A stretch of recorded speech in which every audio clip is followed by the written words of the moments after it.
Gordon's got the ground game. It's the coach. You're locked into Madden 19 on EA Sports. Coming up, we'll get a look at Melvin Gordon, fresh off a big game a week ago, as it'll be the Seattle Seahawks as they get set to match up against the LA Chargers.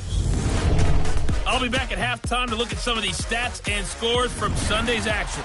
But for now, it's Monday Night Football. And to call the action, here are Brandon Gaudin and Charles Davis. EA Sports coverage of the NFL takes us to the StubHub Center, 20 miles south of downtown L.A. Tonight, we put a bow on Week 15 with a good Monday night matchup between the Seattle Seahawks and the Los Angeles Chargers. Hi, everybody. Brandon Gaudin alongside Charles Davis. And, Charles, we take a look at this Charger club entering play here. They've been cooking these last couple months, winners of 7 of their last 8 games. And if you extrapolate that out to a full season, they'd be 14-2. And anyone in the NFL today would sign up for that. Meanwhile, for our visitors, the Seahawks, they come in as a team that looks like a well-oiled machine for the postseason, winners of 8 of their last 10. And going back through the tape, I thought they looked pretty good last week. It was a solid win, a comprehensive win. It's the final 3 weeks of the season. Still plenty to play for here as we're underway in Week 15. And this will be a touchback as that sails over the end line. So out come the Seahawks now for their first possession. They'll be led out by the man who proclaims to be from a whole pack of Badgers. Came into the league back in 2012, Russell Wilson. That was a solid performance last week, wasn't it? 2 touchdowns, no interceptions, ran the team well, won the ball game. Bottom line, may not have been earth-shattering, but it didn't need to be.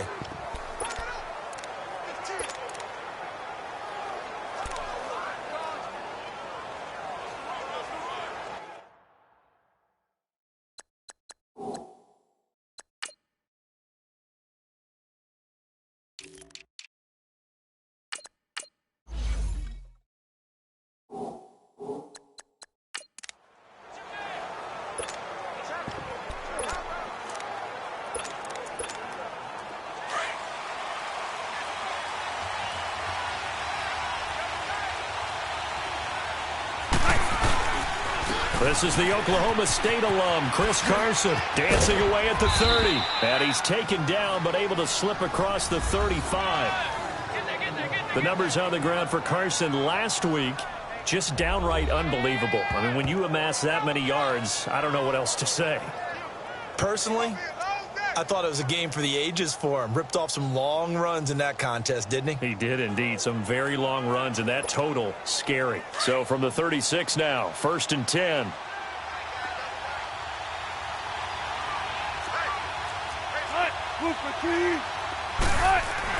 They'll throw on 1st down with Wilson. Almost able to intercept it. That's one he would have liked to have held on to on this first drive. Instead, 2nd down. Here's the offense. Certainly some threats on this offense, and one of them that they target is Doug Baldwin. Not only does he do a nice job catching the ball downfield, he's also a tremendous blocker that helps unleash the running game.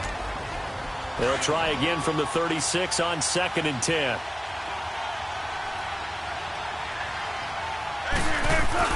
Second and 10. It's Wilson again. Eluding the pressure right. On the run. He'll let this go deep. It's caught inside the 25. And he is in for the Seattle touchdown. A great effort there. His 11th touchdown of the year. And the Seahawks have taken a first quarter lead. Brandon, my man, just one sentence for that one. Clinic. And that's what they've done. They lead the league in points per game this season, but it's been quick strikeability as we saw on that drive. I think they're actually intimidating defenses because they're back on their heels right away, wondering where it's going to come from, how they're going to hit them. This group is well organized, well coached, and extremely confident in what they do. Point after, right down the middle. And it's now a 7-0 game. So a 75-yard scoring drive on just 3 plays. And the Seahawks capping it off with a touchdown.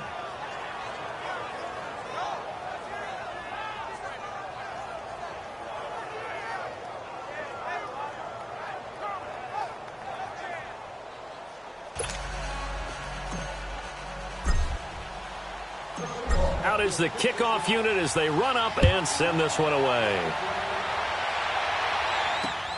This one fielded at the 5. And he'll take this across the 25. Couple extra yards up to the 27-yard line. So here's the Charger offense making their way out. Orchestrating the offense will be a man who, of course, won a national title back in his days at Clemson, Deshaun Watson. I like this guy, and the reason I do, he tends to stay on an even keel. Doesn't let too much ruffle him. He will manage the game the way it needs to be managed, take what the defense gives him, and then he can strike at times. Had a touchdown pass. Yes, he had an interception last week, but he found a way for his team to win.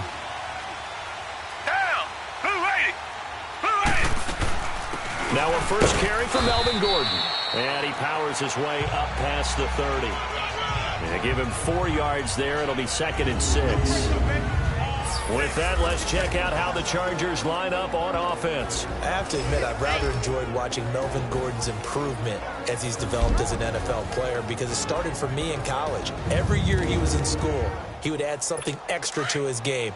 First year, he knew how to run. He wanted to add pass receiving to his game. The next year, he wanted to add pass protection to his game. Did all of that. That turned him into a first-rounder, and now a front-line NFL back. Now contact up front as penalty markers come in. Who is this against? Encroachment, defense.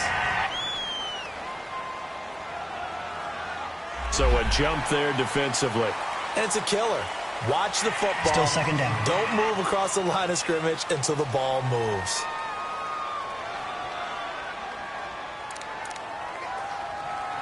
So after the penalty, now they need just a yard on 2nd down.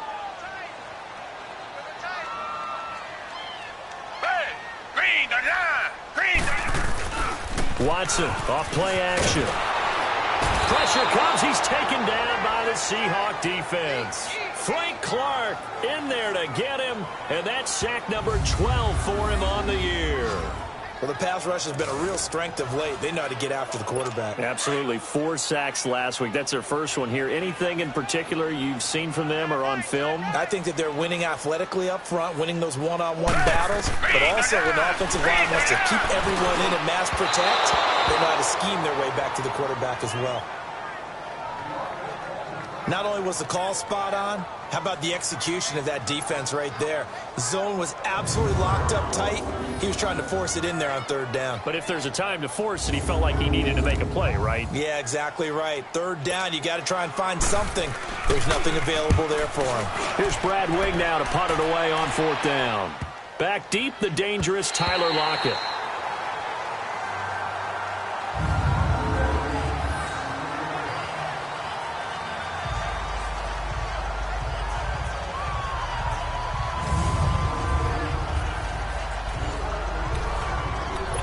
Out comes the Seattle offense. We take a peek at the playoff race coming into the weekend in the NFC. What we do know, Charles, they will be in the playoffs. They currently sit at pole position number 1, but nothing's set in stone right now. They still have to earn that top spot. And it makes me reflect back to preseason when you and I do our tours of camps. The prevailing message in each and every one of them was what? Win the division. Win the division. Win the division. You know you're in the playoffs. It means something. It means a home game. It means a number of other things, but winning the division is paramount. You're right. They won't step off the gas here.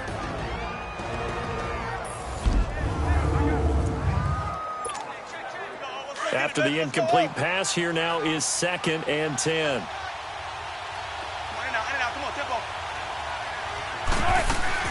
They'll run it now out of the gun. And space opened up a bit. He's able to take this up past the 10. A nice job to get 8 there after the incompletion, and now they'll look at a 3rd and 2 coming up. Another good run there for a guy who, remember, on Wednesday was named NFC Offensive Player of the Week for what he did a week ago. Yeah, and you know it takes some solid runs and some extra special ones in order to win that type of an award. I think he's locked in and wants to get it done a 2nd time. And he gets this one just shy of the 35 to the 34. 23 yards on the play.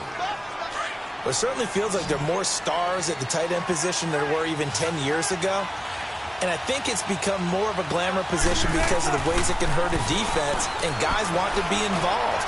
They can be in line, close to the line of scrimmage. They can split out like receivers. But hands, route running, speed, and some toughness to go across the middle, you put it all together, you got a heck of a tight end candidate. How about this offense already feeling good about themselves with a touchdown already in their first drive? They've certainly come out firing, even though that one was incomplete. With the 7-0 lead, more apt to take a shot like that downfield? Hey, you're one to the good. Go ahead and try and press your advantage.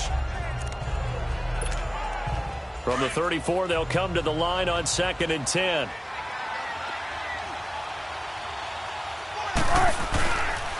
This is Carson. And he is met at the line of scrimmage, and he goes down right there. No gain on that one as it brings up a 3rd and 10. Well, if you look where that play starts, O-line versus D-line, that was a battle won by the D-line. Yeah, and oftentimes it's won by quickness off the ball. Who can handle the guy across from them best? On that play, the defensive line did exactly that. And he can't hang on to it. Nearly picked. He's known for his hands defensively, but instead it just brings up 4th down. He was all over that route defensively. Now, they had 2 picks last week as a unit. Couldn't quite grab that one. Patience, Grasshopper. Patience. Early in this game, but you like the fact that they're around the football early. They're going to be upset they didn't haul that one in, but at least they're there at the moment of truth to make a play on it. By the way, where did the Grasshopper thing come from? I know it's been around for a long time. Yeah, you know, I'll have to tell you that some other time. All right, back to football. Back 22! Now a 1st down throw, Watson. And the tip there altered the ball flight, and it falls incomplete. It'll be 2nd down. And a look at Seattle's defense. And free safety Earl Thomas has a list of accomplishments as long as anyone's arm. But the thing I think about with him at all times, no matter what happens in front of him on the defensive end of the ball, he's back there to erase any mistakes that happen. The top guy in the league, as far as I'm concerned, in that category. So after the incompletion on 1st, now 2nd and 10. Now a handoff. This is Gordon. And he is going to be stopped cold behind the line of scrimmage. It's a loss of 4. Now 3rd down. I know when I was a kid, I always got real excited when I saw those lateral-type runs. But the best backs that made it happen, they put a foot in the ground. Oh, the ball is out. Watson lost it. On plays like this where the ball comes free, it's often unusual for the team that lost it to get it back. Because this is the quarterback. The ball gets away from him.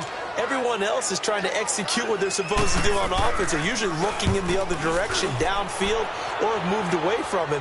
In this case, though, a teammate is able to come up with the ball. Yeah, he was looking for the checkup bounce, didn't get it. That scoots all the way into the end zone now for a touchback. There again is the running back as he trots onto the field. Last week, over 100 yards, 3 touchdowns. We were talking with him on the field before the game. He said simply, I was in a groove. He obviously was. And I think he's been a little modest about that, being in a groove. That's a big-time game right there. And I think he feels like his entire team is coming along with him because they're creating spaces and holes for him to run through. He's making people miss, running through tackles. They are locked in a big way and confident about this game as well. Now Wilson on 2nd down. It's caught. Lockett. And he's able to get up here to the 26. That throw good for only a couple. It brings up 3rd down. I think defensively you're okay with that. You're in the first quarter. He's going to get some catches, but they rallied to him quickly. And that's what you count on. And I like what you just said.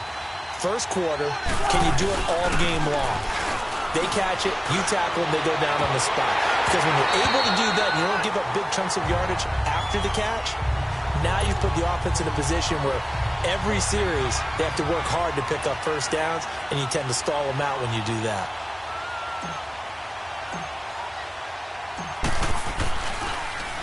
His first punt, 48 yards. This one looks equally as good.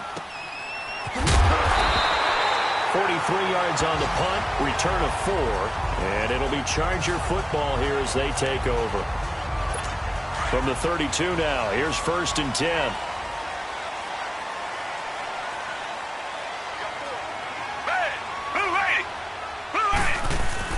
They'll start the drive with a run by Gordon, and nothing doing. He's immediately taken down at the line of scrimmage.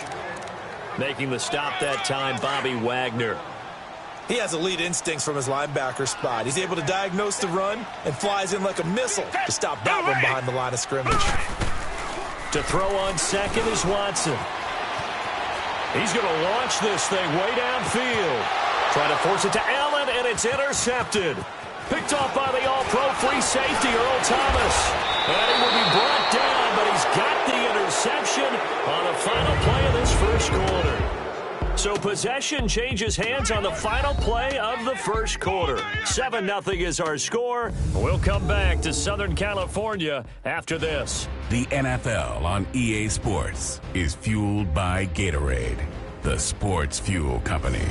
Alongside my broadcast partner Charles Davis, Brandon Gaudin hits the Seahawks with a football to begin quarter number 2. They take over 1st and 10 following the interception.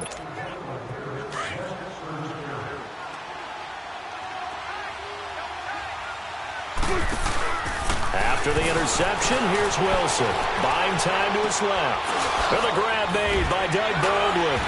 And they'll work this down to the 40-yard line. Tackled there. First play of the drive going for 14 and a first down. On any given pass play, you never know exactly where your exit points are going to be. On this play, he was flushed to his left, still on the run, able to accurately throw the football for a nice first down. Throwing now, Wilson on first down. Flush to his right. Into a double team, and it's intercepted. Trevor Williams with a pick. Well, I get what he was trying to do. He was moving to his right and trying to shift the coverage, but instead he shifted the coverage also to the right and threw right into it for an interception. They'll start on the ground. This is Gordon on first down. And not too much going there as he'll get it up to the 23-yard line. 2 yards on the pickup there. It'll be 2nd and 8. They tried a quick hitter inside, but that one was swallowed up because what they're hoping, those big defensive linemen will take the bait and move laterally and open up a crease that they can run through. Didn't happen on that play. This is Gordon on the dump off. And they work this well upfield across the 45. A good pickup there of 22. So many times you hear today's NFL described as a space game. Get your best players into space with the football in their hands. That's why sometimes you swing it out to your runner, get him out in the flat, and let him have a chance to make people miss an open field. Got a man over the middle. It's Williams. And he is down deep into Seattle territory. A big play there for L.A. And even 40 yards. The goal for any offense versus his own defense, find the holes where guys are available and put the ball on the receiver before any defender can step up and fill it. They did it well there. Perfectly executed crossing route. And he's going to be met at the line of scrimmage and taken down. Nazaire Jones there on the tackle. Doubling this guy has to be a priority before moving up to the next level because the big fella, he just ate that one alive, just stuffed it. In fact, before the game, he was talking to us, and he's like, hey, these pants make me look fat? And we said, nah, man, you're just a whole lot of guy. He is at well over 300 pounds. He's a big man. Now movement up front. I think they're going to get one of the Charger linemen. False start, offense. And that'll be accepted, of course, and that moves him back 5. So after the penalty, heading in the wrong direction, 2nd and 15. And they'll try the ground game here with the running back. And he'll get it here to the 10-yard line. 11 yards on the pickup, and they're going to face a 3rd down. In today's NFL, when you get teams in long yardage situations with your defense, you're really going to go to your speed packages. You're going to get smaller, lighter guys on the field in order to cover the expected pass. So they might want to run the ball against a smaller, lighter lineup with your big guys, and that's exactly what happened on that play. It was tough on them, and now instead of being in 3rd and very long, they ended up setting themselves up in 3rd and manageable. They've got a chance at a 1st down. That's a good job there creating the contact to force the incompletion. And now since it's 4th down, that should set up a field goal situation. And a nice sigh of relief defensively to be able to hold them to 3. Now that's something of a pick-me-up for the offense. Certainly has struggled, but they do get the field goal before half to put 3 on the board. Yeah, you don't want to be shut out, but let's face it, those 3 points, that's not going to solve all their problems either. Now after the made field goal, back out Lambeau to kick this one off. This one taken from the 7. Spinning away. And he'll get it up to about the 26-yard line, just across the 25. And out now come the Seahawks. And following the interception, just any interception, are you a little bit more cautious when you start that next drive, or no, you just throw that out the window? I think you are. I don't think that there's any way you can run back out there and go, totally didn't affect me. Let's just go ahead and be loose with the football again. You're going to take care of it, but you have to be careful about being too cautious because now you can't run any offense at all. Still want to attack. We'll see how they attack them here. Off the play fake. Here's Wilson. Wide open receiver complete. And they're going to have this across midfield and inside the 45. A really nice gain of 25 yards. They hit that crossing route really well. Excellent timing, puts it right on him, and he keeps running. Yeah, turned it upfield for good yardage. Looking for Lockett, and it's intercepted. Derwin James with a pick. And to the 40-yard line, that's where the return stops. So that's back-to-back drives where they've thrown an interception. Ordinarily, we look at the offense and say, what's going on with your scheme? Maybe we should look at the defense.